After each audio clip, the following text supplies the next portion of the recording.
En el año 2028, el mundo parecía haber alcanzado una paz relativa, pero en las sombras del Kremlin, un pequeño grupo de visionarios comenzaba a trazar un plan que cambiaría la historia. La globalización y el capitalismo habían creado una sociedad desigual, y en medio de esta crisis social, los nostálgicos del poder soviético empezaron a organizarse. Un hombre llamado Viktor Soloviev, un ex alto funcionario del gobierno ruso, había tenido una visión. Mientras otros países luchaban con sus propios problemas internos, Viktor veía una oportunidad única, la reaparición de un nuevo imperio soviético. No se trataba solo de una revuelta política, sino de una revolución ideológica. La clase media rusa se estaba desmoronando y la corrupción en el gobierno había alcanzado niveles intolerables. El mensaje de la URSS, que en su época había traído igualdad para todos, empezaba a sonar atractivo nuevamente. En las redes sociales, los mensajes de unión y prosperidad comenzaron a surgir, ocultos bajo una capa de falsa nostalgia. Se hablaba de una sociedad donde los recursos se repartirían equitativamente, donde las fronteras del capitalismo caerían, y donde la Unión Soviética, como un fénix, renacería de sus cenizas.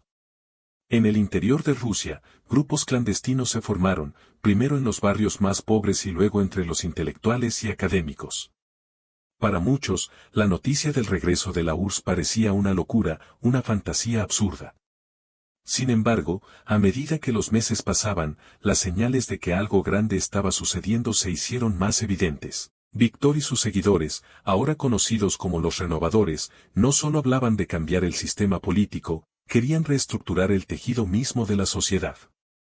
En secreto, comenzaron a reconstruir fábricas abandonadas y a desarrollar nuevas tecnologías militares en instalaciones subterráneas.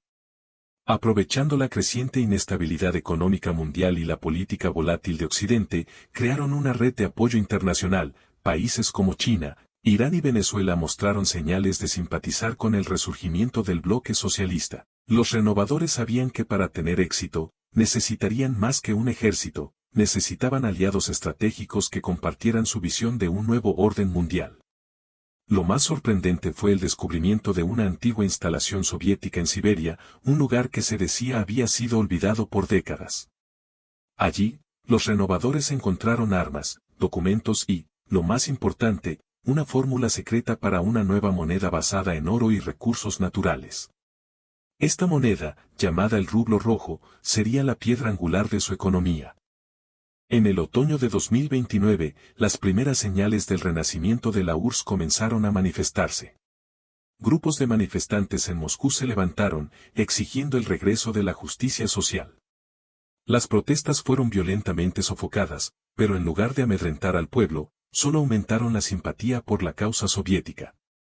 Las redes sociales se llenaron de imágenes de la vieja bandera roja, y pronto se hicieron virales. El gobierno ruso, encabezado por el presidente Konstantin Ivanov, intentó desmentir los rumores, pero el poder de la propaganda soviética se estaba haciendo cada vez más fuerte.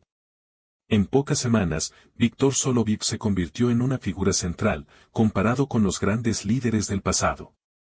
Su mensaje de unidad y renacimiento encontró eco en muchos, especialmente entre los jóvenes que nunca habían experimentado el antiguo régimen pero sentían el peso de la injusticia social del presente.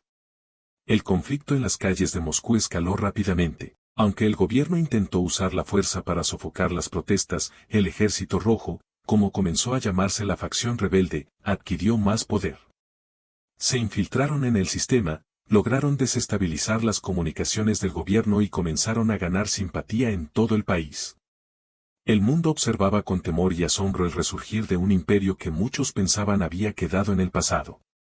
Los países occidentales, especialmente Estados Unidos y la Unión Europea, condenaron el renacimiento de la URSS, pero sus palabras fueron inútiles ante la fuerza del movimiento. En Asia, China celebró discretamente la noticia, mientras que Irán vio en este resurgir una oportunidad para unirse en una alianza contra el poder estadounidense.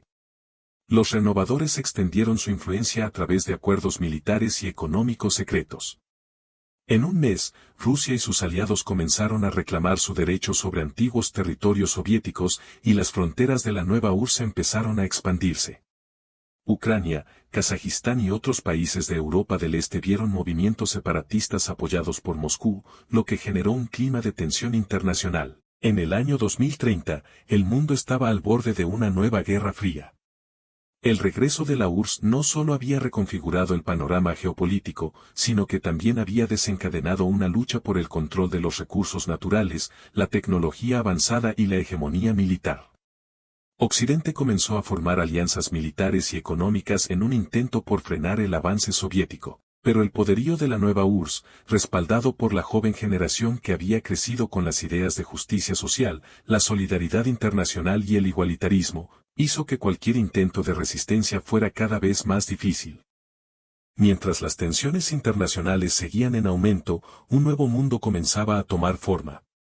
Los renovadores de la URSS se habían ganado un lugar en la historia, pero ¿podría este renacimiento conducir a una paz duradera o simplemente desencadenar una nueva era de conflicto global? Lo que parecía ser un regreso imposible, un sueño utópico, estaba convirtiéndose en una realidad política. En los rincones del mundo, el regreso de la Unión Soviética estaba destinado a cambiar para siempre el destino de la humanidad. Este relato de cómo la URSS regresa de sus cenizas pone en duda la certeza de la historia que conocemos, despertando preguntas sobre el poder de las ideologías, la lucha por el control y el futuro incierto de la humanidad.